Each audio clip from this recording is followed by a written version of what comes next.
Welcome to the Tech Egg. Don't get scrambled. Enjoy the video. You start by enabling remote access on your Xbox so the stream can begin. Sign into the same Microsoft account on your console and the Xbox app on your phone or PC. Next, go to Settings, Devices and Connections, then Remote Features, and turn on Enable Remote Features.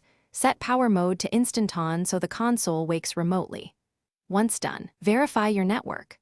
Prefer 5 GHz Wi-Fi or wired Ethernet, and at least 10 Mbps upload to avoid stutters. Now you connect from the app and tailor streaming settings for stability. Open the Xbox app, tap the console tab, and select Remote Play on this device. The console should appear automatically. Pair your controller via Bluetooth or USB to ensure input is low latency. Make adjustments in the app's streaming quality. Lower resolution reduces lag on weaker connections. If the console doesn't show up, use Find a Console and confirm network discovery, and firewall settings are permitting console visibility. Finally, start your remote session and confirm controls and video look correct. Launch the game from the app or the console dashboard, then close heavy background apps on the host and client.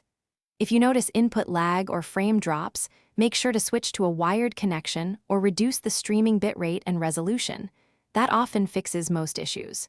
If problems persist, restart the console, router, and app, and test with another device to determine whether the console or network is at fault. Thanks for watching. Consider subscribing if I helped unscramble your problems.